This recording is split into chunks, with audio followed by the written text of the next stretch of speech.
So part 2 వచ్చేసరికి reasoning అనమాట. Reasoning వచ్చేసరికి చాలా ఈజీ కాబట్టి మీ టార్గెట్ ఏంటంటే ఖచ్చితంగా 40/40 రావాలన్నమాట. ఎస్ఎస్సి జీడీలో 40 మార్క్స్ కదండి.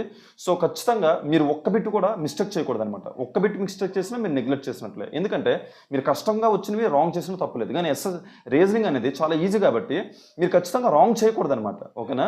ఎందుకంటే 90% ఆఫ్ చాప్టర్స్ చాలా ఈజీ అనమాట. చాలా ఈజీగా నేర్చుకోవచ్చు అనమాట. ఓకేనా? ఇప్పుడు మీరు క్యూబ్స్ తీసుకున్నా, డైస్ తీసుకున్నా సరే, లేదా వాటర్ ఇమేజ్ కానీ, లేదా మిర్రర్ ఇమేజ్ కానీ, లేదా కోడింగ్ డీకోడింగ్ కానీ, నెంబర్ అనాలజీ కానీ, సో ఇవేవైనా సరే మీరు కొంచెం హార్డ్ వర్క్ చేసినట్టయితే మీరు ఈజీగా నేర్చుకోవచ్చు అనమాట. ఓకేనా?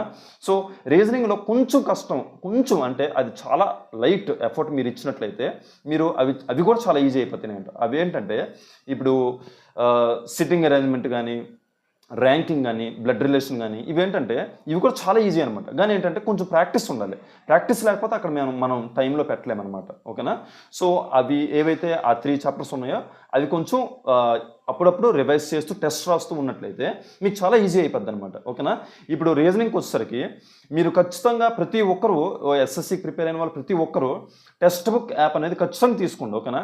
ఇంతవరకు మీరు ఎవరైతే తీసుకోలేదో ఈరోజే తీసుకోండి. ఓకేనా? ఎందుకంటే మనకి వెళ్తున్న కొలది కాంపిటీషన్ అనేది పెరిగిపోద్ది అనమాట. మీరు ఈరోజు తీసుకొని ఈరోజు నేర్చుకున్నట్లయితే నెక్స్ట్ అటెంప్ట్ మీరు కొట్టివచ్చు అనమాట. ఓకేనా? సో దాన్ని బట్టి ఏంటంటే ఈరోజు తీసుకోండి.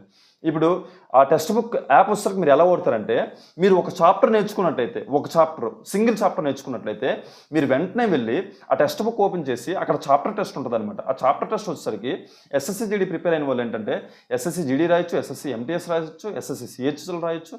సో ఈ మూడు టెస్టులు చాప్టర్ టెస్ట్ రాసేయండి. ఓకేనా? అప్పుడు ఏంటంటే ఆ చాప్టర్ మీద మీకు కమెంట్ వచ్చేస్తుంది అనమాట.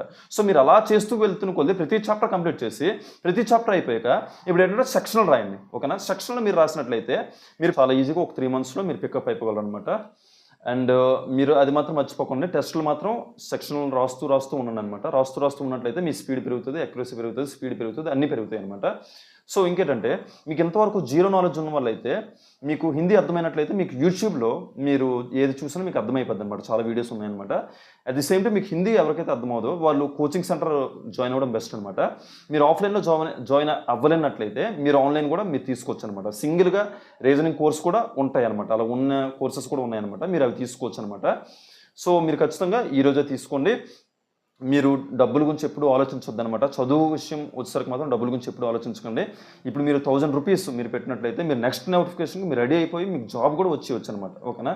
ఇప్పుడు మీరు 1000 రూపీస్ పెడితే మీకు ఒకవేళ జాబ్ వచ్చేస్తే మీకు అప్పుడు 45,000 to 50,000 వస్తుంది అనమాట. ఓకేనా?